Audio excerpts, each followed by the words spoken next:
반갑습니다. 우리 생수의 강가로 오늘 주님께서 우리를 인도하실 때 우리 배에서 생수의 강이 흘러나시고 그 생수의 강으로 우리 흡족해지는 오늘 이 시간 되기를 주의 이름으로 축복합니다. 우리가 오늘 읽은 본문을 통해서 미워도 아파도라는 제목으로 우리 말씀의 은혜를 같이 나누겠습니다. 여러분, 며칠 전에 이 서초구에 있는 한 초등학교에서 23살밖에 되지 않은 젊은 여교사가 또 죽음을 맞이하는 그런 일로 인해서 지금 이제 온 사회가 시끌시끌합니다. 알려진 바에 의하면 그 학급에 있는 한 어린이가 다른 어린이의 이마를 연필로 상처를 냈고 그 피해를 입은 부모님이 또 민원을 넣으면서 선생님들 힘들겠다 뭐 그런 내용도 있습니다. 그리고 또 여러 가지 확인되지 않은 루머들이 의혹들이 더해지면서 한참 이제 갑론을박하고 있습니다. 저는 이제 목회자로서 이 사건을 이렇게 생각을 해봅니다. 저도 이제 뉴스를 들으면 당연히 화가 나고 속상하고 교권이 회복돼야겠다 이런 생각을 하는데, 그런데 만약 그 이마에 상처를 입은 아이의 부모가 담임 선생님에게 따져 물었던 그 부모가 우리 교인이라고 한다면 내가 어떻게 했을까 이런 생각을 해보게 되는 겁니다. 우리 아이가 학교에서 이렇게 상처를 입고 다쳐서 왔어요. 속상해서 힘들어하는 부모님이 있다면 제가 그분을 공감해드리고 위로해드리고 기도해드렸겠죠. 그리고 만약에 그분이 학교에 가서 얘기하겠어요? 담임 선생님한테 얘기하겠어요? 한다고 한다면 제가 그렇게 굳이 이렇게 말리지 못할 것 같습니다. 그런데 이것이 정도가 심해진다고 하면 제가 이제 말릴 수도 있겠죠. 그러면 생각을 해봅니다. 과연 목사가 말리면 성도님이 내 아이가 다쳤는데 그것을 받아들일까? 제가 생각할 때 안 받아들일 것 같아요. 여러분, 교회 안에서 보면은 다 선하고 점잖고 좋은 분인 것 같아도 막상 내 아이 문제가 되면, 내가 손해를 보는 일이 되면 이런 객관적인 판단력을 잃어버리는 경우가 많습니다. 다른 게 눈에 보이지 않는 거예요. 내 문제, 내 아이가 아픈 거, 내가 손해본 거, 그게 크게 보이기 때문에 그런 상황에서 차분하게 인격적으로 담임 선생님으로서는 그럴 수도 있겠지 이렇게 이해하고 넘어갈 수 있는 그런 분들이 얼마나 될까 이런 생각을 해보게 됐습니다. 며칠 전에 저는 이제 또 다른 기사를 봤는데요. 이것도 학교 폭력에 대한 그런 문제였습니다. 어느 한 40대 아버지가 중학생 2명을 찾아가서 그 밤중에 그 아이들의 뺨을 100대를 때렸다는 거예요. 근데 이제 왜 그랬느냐 보니까 그 뺨을 맞은 아이들은 이 남성의 아들을 괴롭힌 아이들이었어요. 학교에서 이제 괴롭히고 성추행까지 했다는 거예요. 그 학교에서 해결이 되지 않으니까 아버지가 직접 그 아이들을 찾아가서 따지다가 완력으로 아이들에게 손찌검을 했다는 겁니다. 그래서 법원에서는 이 아버지에게 징역 10개월 그리고 집행유예를 선고를 했습니다. 이 사건을 두고도 누리꾼들이 갑론을박 서로 다른 입장을 보였습니다. 어떤 사람은 실제 현실적으로는 학교에서 또 법으로 우리 자녀들을 보호해주지 못한다. 그러니까 이거 잘했다. 속 시원하다. 그런 사람도 있고, 어떤 사람은 그래도 그렇게 하면 안 된다. 어떻게 그것을 개인적으로 다 그렇게 하느냐 하면서 아버지를 비난하는 사람들도 있습니다.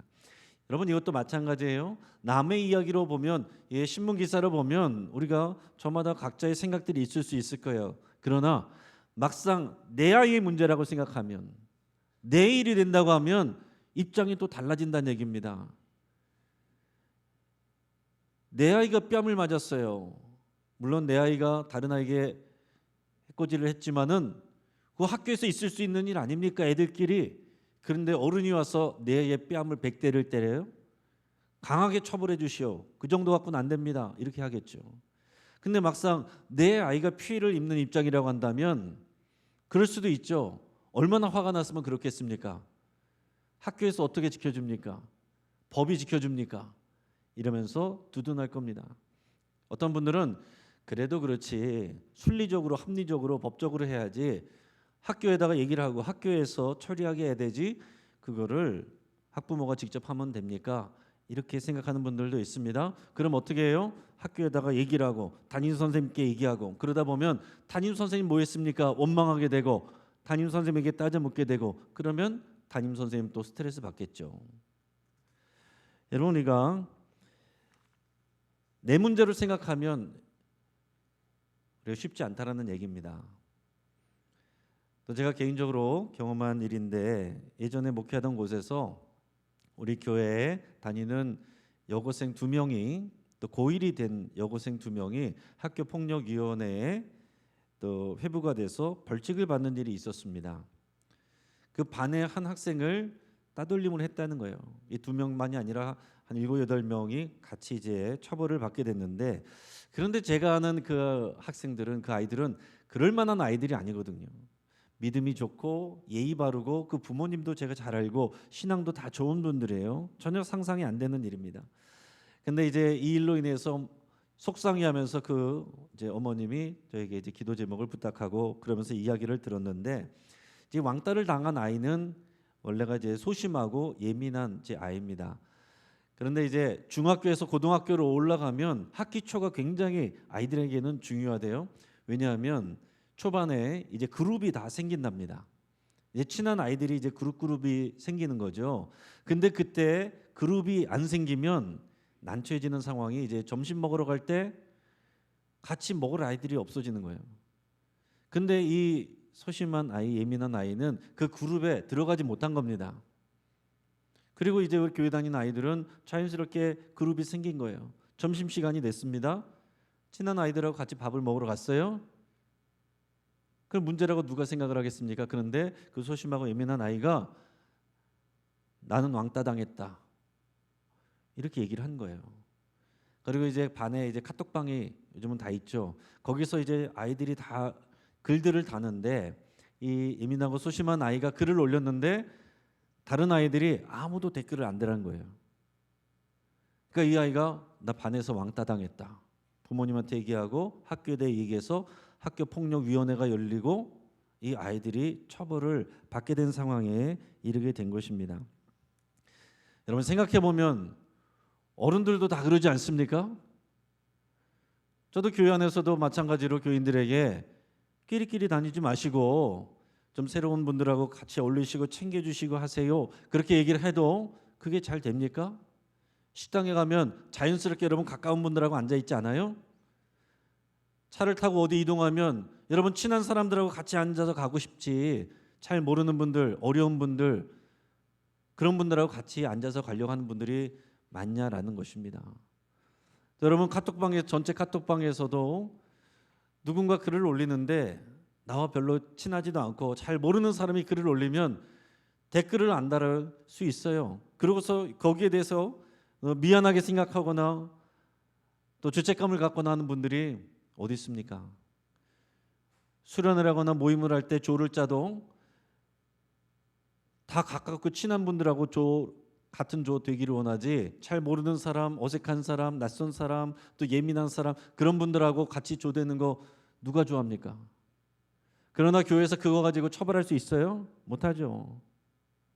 그러나 학교에서는 이런 문제로 학교폭력위원회가 열리고 학생들이 처벌을 받은 거예요. 그 아이들은 그 피해 학생이라고 하는 아이를 괴롭힌 적도 없고 또 완력을 행사한 적도 없어요. 단지 별로 관심을 두지 않은 것입니다.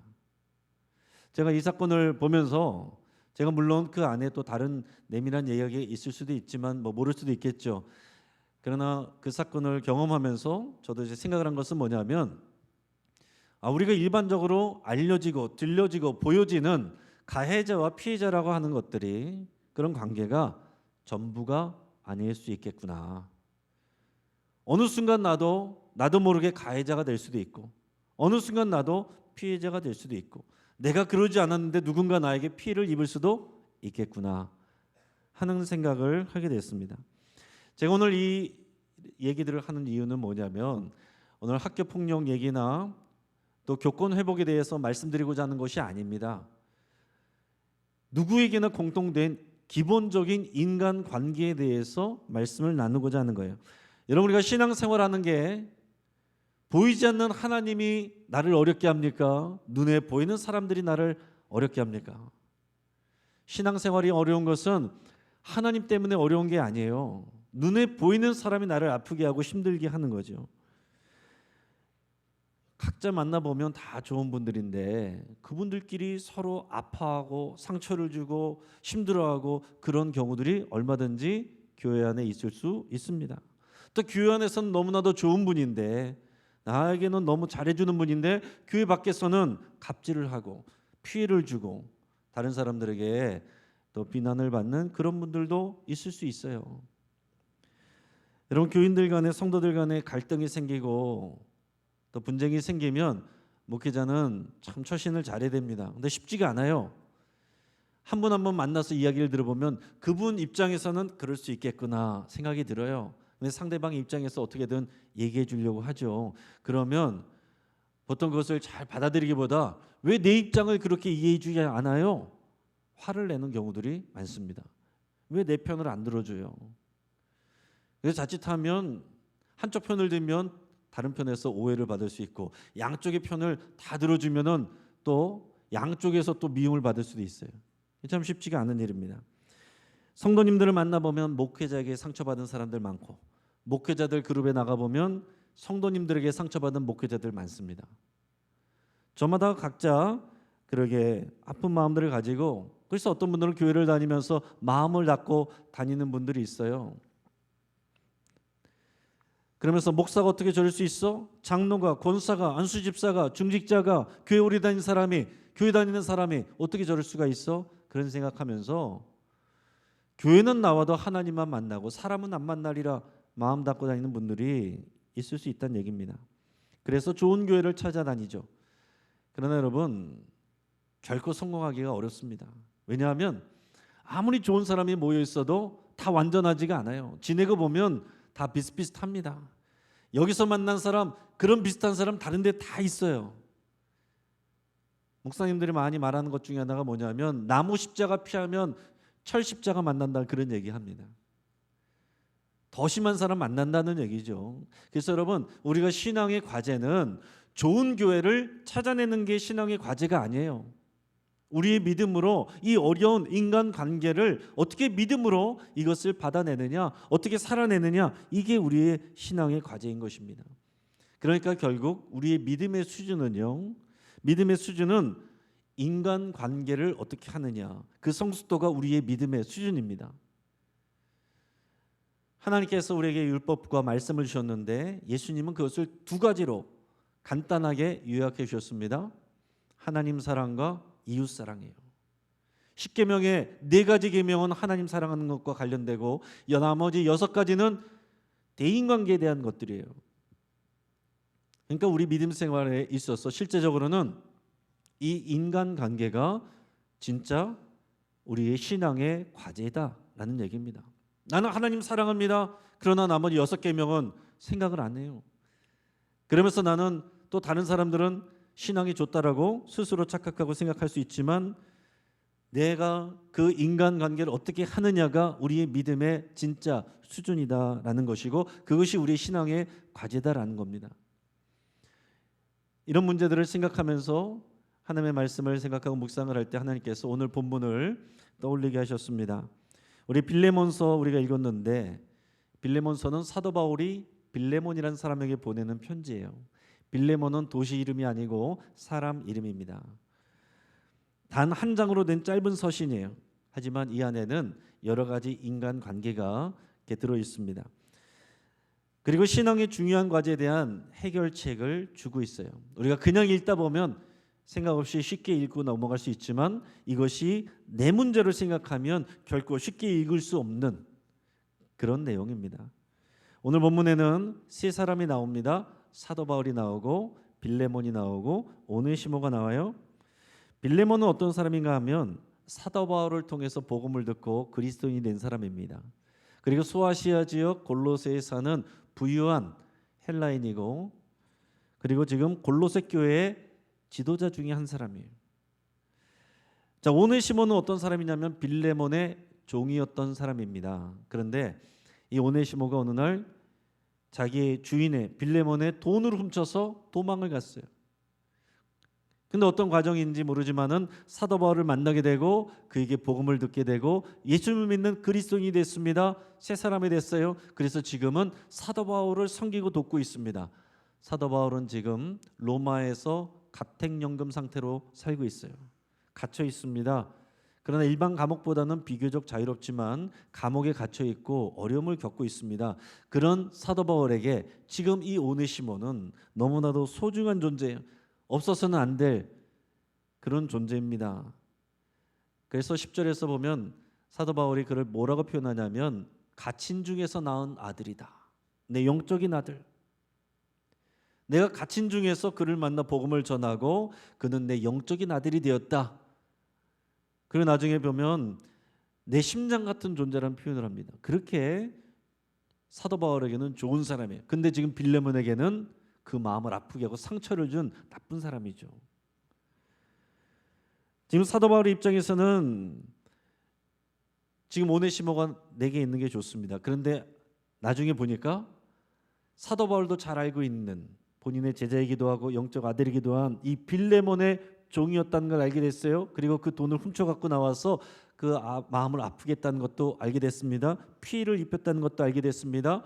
여러분, 돈을 훔쳐 갖고 왔으니까 그만큼 경제적 손실이 났고, 종인데 그 자리를 비웠으니까 그만큼의 또한 경제적 피해가 있습니다. 그리고 무엇보다도 빌레몬은 아끼고 사랑했던 종인데 신뢰를 깨뜨리고 배신하고 도망갔어요. 빌레몬에게는 그 마음에 상처도 있을 겁니다. 사도 바울은 빌레몬도 알고 오네시모도 잘 알아요. 그래서 영적으로 권위가 있기 때문에 그냥 용서하라. 그리고 오네시모 지금 나를 돕고 있으니까 그냥 여기서 지내게 하라. 이렇게도 할 수도 있지만 그러나 정중하게 부탁을 하고 있습니다. 왜요? 이게 순리이기 때문에. 법적으로는 당연히 보내줘야죠. 물론 당연히 보내줘야 됩니다. 그리고 빌레몬은 종을 처벌할 수 있어요. 하지만 사도 바울이 지금 오네시모를 그에게 보내는 것은 사회 법 때문에 그런 게 아닙니다. 복음으로, 신앙으로 이 얽혀진 문제가 풀어져야 되기 때문에 오네시모가 거기 가서 용서받고 화해하고 다시 돌려보내줘서 빌레몬이 스스로 보내줘서 그러고 와서 이제 자신을 도와주기를 바라는 마음으로 명령하지 않고 편지를 정중하게 부탁하며 쓰고 있는 겁니다. 여러분, 이런 상황들을 배경을 여러분 생각하시면서 오늘 본문을 다시 읽겠는데 현대인의 성경 버전으로 우리 같이 읽도록 하겠습니다. 같이 시작. 그러므로 내가 그리스도 안에서 그대가 해야 할 일을 담대하게 명령할 수도 있습니다. 그러나 사랑하는 마음으로 그대에게 부탁하려고 합니다. 이제 나이 많아 그리스도 예수님을 위해 죄수가 된 나 바울은 갇힌 중에 얻은 믿음의 아들 오네시모를 위해 그대에게 부탁합니다. 그가 전에는 그대에게 쓸모없는 사람이었으나 이제는 그대와 나에게 필요한 사람이 되었습니다. 그래서 내 심장과 같은 그를 그대에게 돌려보냅니다. 나는 기쁜 소식을 위해 내가 갇혀 있는 동안 그를 내 곁에 두고 그대를 대신해서 나를 돕게 하고 싶었습니다. 그러나 나는 그대의 승낙 없이는 아무것도 하고 싶지 않습니다. 이것은 그대의 선한 일이 억지가 아니라 자발적인 것이 되도록 하기 위한 것입니다. 그가 잠시 그대를 떠나게 된 이것으로 인해서 그가 영원히 그대를 섬기게 될지도 모릅니다. 이제부터는 그를 종으로서가 아니라 종 이상의 사랑하는 형제로 대해 주시오. 나에게 이처럼 소중한 그는 종으로서 주님을 믿는 형제로서 그대에게 더욱더 소중할 것입니다. 만일 그대가 나를 친구로 여긴다면 나를 대하듯 그를 반갑게 맞아주시오. 그가 그대에게 손해를 끼쳤거나 빚진 것이 있으면 그것을 나에게 청구하시오. 내가 다 갚겠습니다. 내가 직접 이 글을 써서 말하지만 내가 갚겠습니다. 내가 이런 말을 하지 말아야겠지만 그대도 나에게 빚진 것이 있음을 기억하시오. 아멘. 오늘 본문을 통해서 보면 이 세 사람에게는 각자의 다 믿음의 과제가 있어요. 이 인간관계, 얽히고 설킨 인간관계의 해결을 위해서 각자의 신앙의 과제가 있습니다. 사도 바울은 리더로서, 지도자로서 이 두 사람을 화해하게 하려고 합니다. 지금 빌레몬 개인에게 보내는 편지지만 1절에 보면 그 교회에 보내는 편지기도 해요. 이것은 개인만의 문제가 아니라 교회의 문제입니다. 여러분, 교회 안에서 개인 간의 문제가 그것으로 끝나는 것이 아니라 교회 공동체의 문제가 되는 거예요. 교회 하나됨을 위해서 사도 바울은 이런 노력을 하고 있습니다. 그리고 용서하고 화해하고 다시 돌려보내달라는 것을 명령할 수 있지만, 그렇게 하면 빌레몬의 선의가 이게 시켜서 하는 것처럼 될 수 있기 때문에 이런 과정을 통해서 부탁하고 있습니다. 그리고 마지막으로 보면 오네시모가 빌레몬에게 끼친 이 경제적 손실, 내가 갚겠습니다, 이렇게 얘기를 하는 거예요. 여러분이가 말로 용서하라, 화해하라 쉽지만 그 피해 본 것을 내가 대신 갚겠소 라고 말하는 것은 정말로 쉬운 일이 아닙니다. 자, 그럼 빌레몬이 감당해야 될 이 신앙의 노력은 뭘까요? 자신의 돈을 훔쳐 달아난 이 종, 못된 놈, 내게 상처를 준 이 사람을 용서해야 돼요. 용서는 너무나도 어려운 일이죠.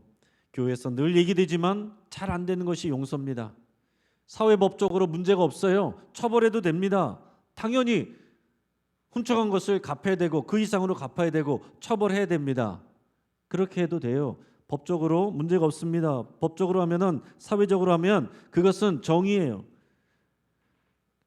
그리고 그가 돌아오는 것이 맞고 내 밑에 있어야 돼요. 그러나 내가 받은 십자가 복음, 날 위해서 죽으신 예수 그리스도, 그 생명의 성령의 법을 따라야 되고 그 예수님 때문에 빌레몬은 그를 용서해야 됩니다. 그게 너무나도 큰 신앙의 과제죠. 그 정도가 아니에요. 용서했다, 말로 용서했다, 그리고 다시는 보지 말자, 이게 아닙니다.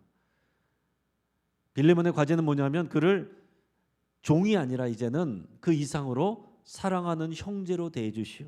그리고 사도 바울이 또 부탁하기는 마치 나를 대하는 것처럼 대해 주시오, 이렇게 얘기를 했습니다. 그게 쉽습니까?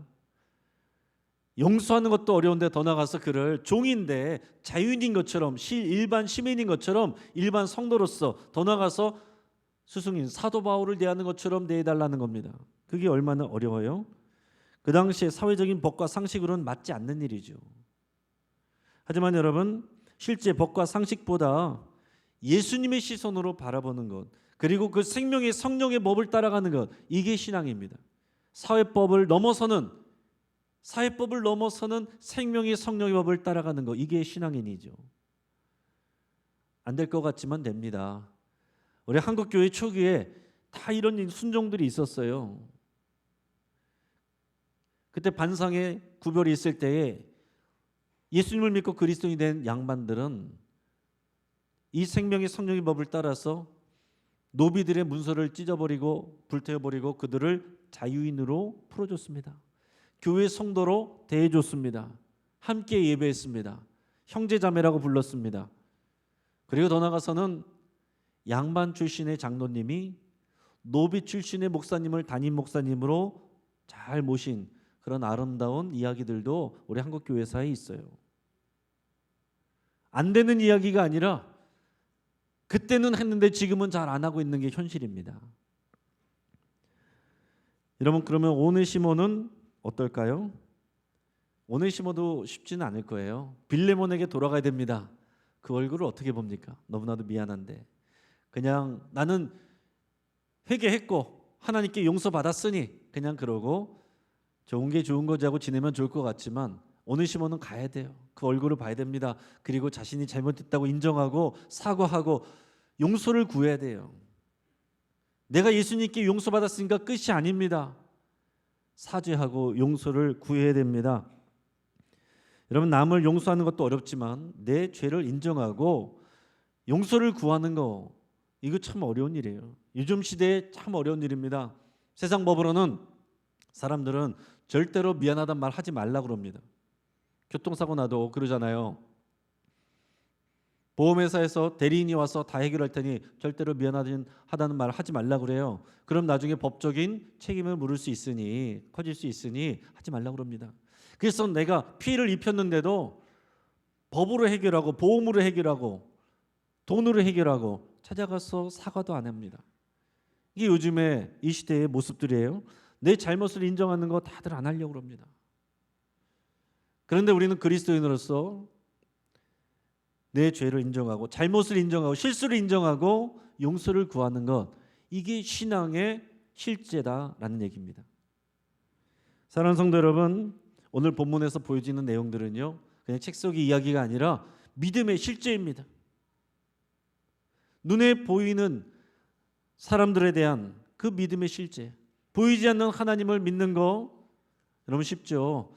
그거보다 더 어려운 것은 눈에 보이는 사람, 특히 나에게 아픔을 주고 내가 너무나도 미운 그 사람과 인간관계를 내 감정과 자존심을 뛰어넘어서 사회적인 상식과 법을 뛰어넘어서 복음으로 생명의 성령의 법으로 예수님 때문에 그를 용서하고 화해하는 것, 형제로 대하는 것, 안 보고 끝나는 것이 아니라 그를 사랑하는 형제로 대하는 것, 여러분 이것이 우리의 신앙의 과제입니다. 쉽지 않은 일이에요.